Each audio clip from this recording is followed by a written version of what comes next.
Hi, I'm Tara Hitchcock. You're watching a very special on-location edition of Harkins Theater's Behind the Screens.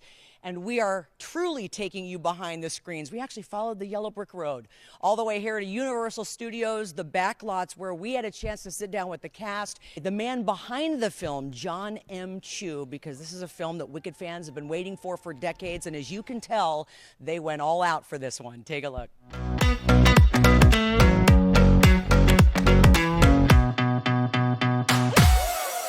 Fellow Ozians, the Wicked Witch of the West is dead.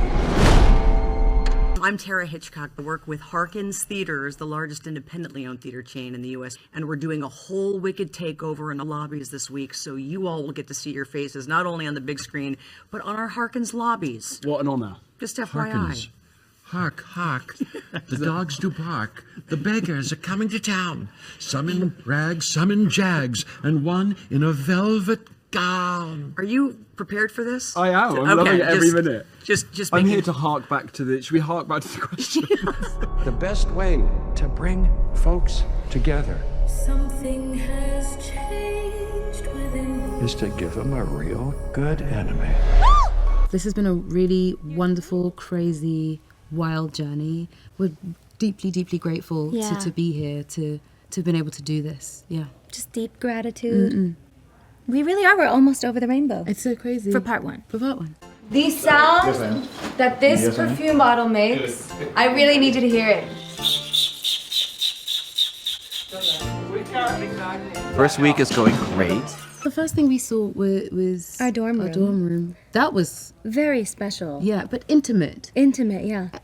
But even there, like every single Detail. detail, the books were all written in our character's point of view. Like Yeah. every single picture had a picture in it. Every Yeah. frame and every, piece. Yeah. It was all picked for us. All the set designers and the prop masters really paid great attention to what these women would need in their spaces. And it meant It a was great deal. so thoughtful. And then you move out to Shiz and it's just huge. Huge. And there's a running moat with water in it, and there's a stairway up into the very top of Shiz. It just was insane to see, and I always joke that it looked like Venice, Right. like summer in Venice, because that's what it felt like. There was always sunshine in this place. There's so much work went into creating this world. Yeah. Yeah. Here we are, first day, Munchkin Land. We've got a Wicked takeover. So you prepared? Yes, I'm so excited. I can't wait to take my kids, run around the lobby. I read one time that you said you do not take your mom on set. Please tell me you took her to this one. She did come to set. Okay, on this thank one. you. Yes, she wasn't drinking with Michelle Yeoh on some, but she behaved herself. But this is the first time I've seen her come to tears watching it.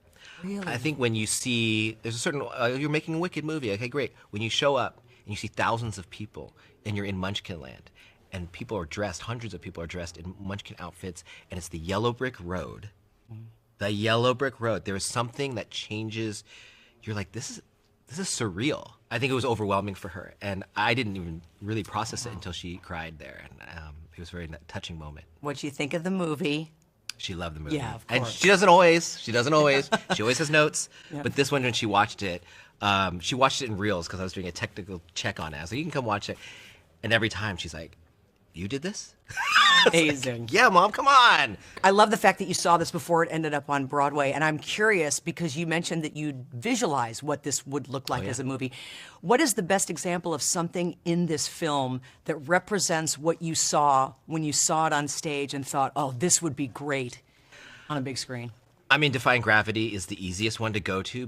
With you and I defying gravity. Because that is the one that you expect the scope and the scale of what you imagine in your head. You want her. You think I imagined her flying around the whole theater. When actually she actually doesn't. She just rises. But actually making it is very different because suddenly you realize the importance of every word she's saying.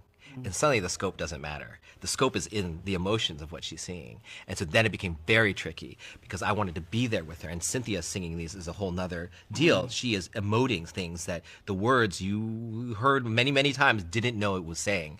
And so you wanted to be there, but you wanted to be here. And the trade-off of going back and forth, that was the toughest thing to do.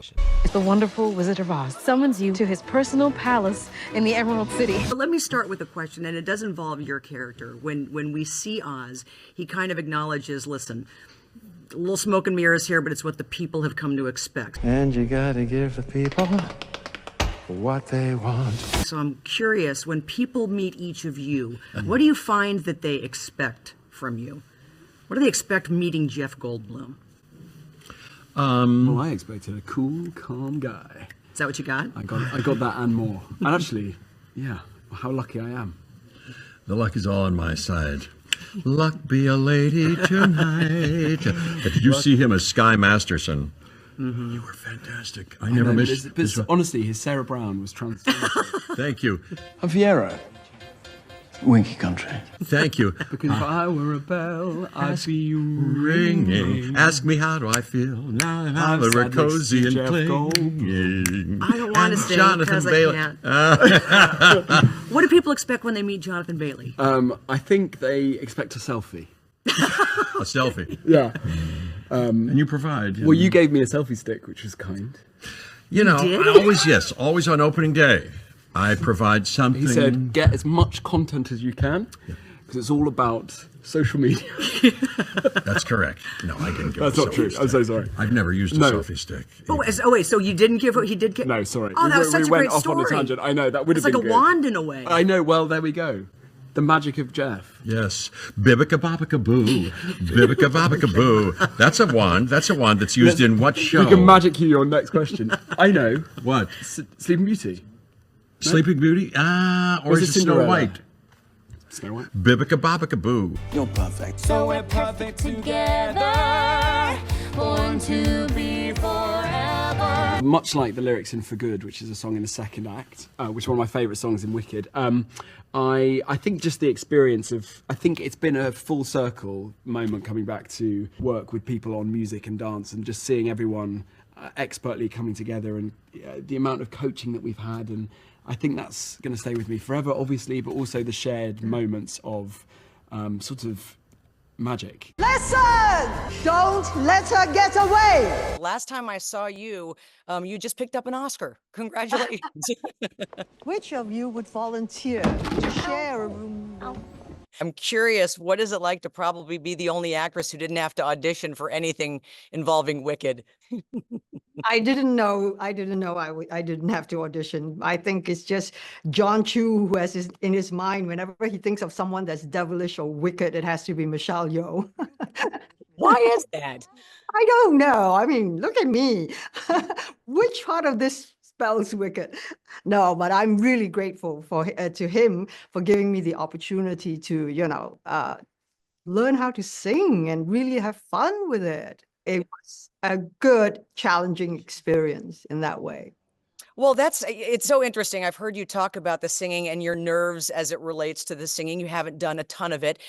You've been in this business so long, I would feel like it's rare that you are truly challenged. And how much of a challenge was this for you? I think, in all things, when you don't think you can do it, because I'm such a perfectionist, if I want to do it, I have to do it right. And I keep thinking, nah, I don't think you have the voice for it. So, don't try and go down that path.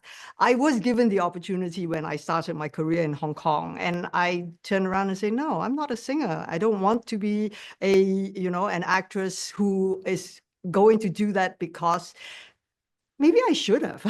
Maybe I would have had more fun. But this was such a good opportunity to actually learn a new art form and have a lot of fun with it. Absolutely remarkable. I know Cynthia has nothing but compliments for your performance. How encouraging was it to get her words?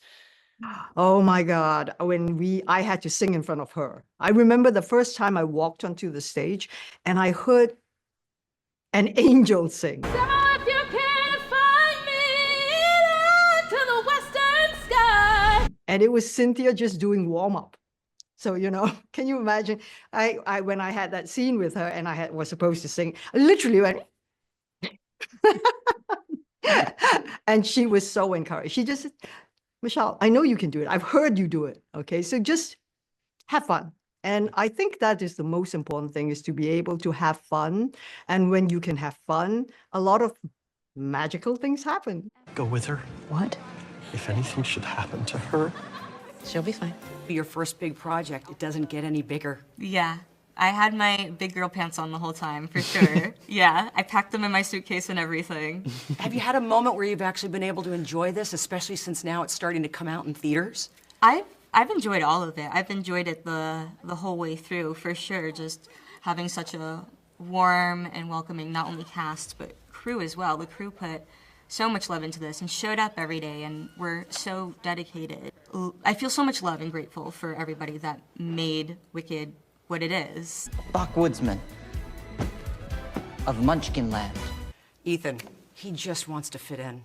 He just wants a friend. More than anything. He wants Glinda. Yeah. He just wants something. Yeah. It's unrequited everything. But I know. But there is this like beautiful moment in this movie, in the first movie, where it seems like Bach has found his community and has found his place. And, you know, I think that that's something that I really loved and was really joyful about it. And there is that beautiful moment where he's found it. Yeah. And it's just maybe Bach and Essa see that a little differently, Yeah. which is a little tough. You know what? Let's dance. I know people will ask you about this, but it is just beautiful to see a dance and incorporate something that maybe some of us take for granted or don't think about on the dance floor, but the way it's incorporated is so beautiful. What was that like to choreograph a dance and include your wheelchair?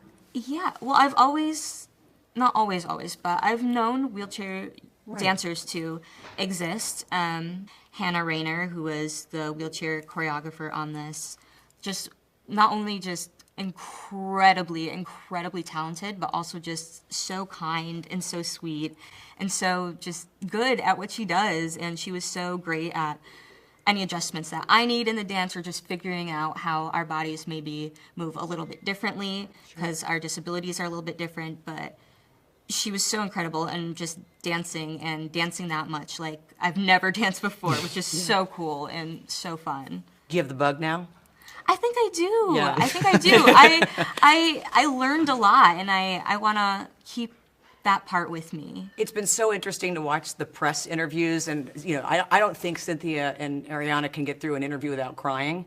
Have you guys been getting choked up as much, or is that just a whole different boxes of tissues for that room? Maybe one or two. I mean, watching the movie, every time I've watched the movie, I've gotten really choked up. And when we just had our first full audience at the premiere in Sydney, and I was kind of crying the whole way through. I wasn't expecting that, but the second it started, I think it's really emotional. But the bond that the two of them have is really, like, you know, they've been through it, and they've been and the filming process was so long, and they worked so many hard hours just every day, and it was really beautiful to see them support each other through that unwaveringly. And it was also really beautiful to see them lead all of us with that sort of sense of camaraderie and love. And so really grateful. But that also, it makes a lot of sense how emotional it is. Well, I'm hoping by the end of the day, you all are touching each other's hair and fixing things in your eyes and doing all the stuff that they've been doing in the interviews. Oh, we're just as close. We're just different people. Oh, yeah. You know? Okay. We're just different. It's the wizard who should be afraid of me.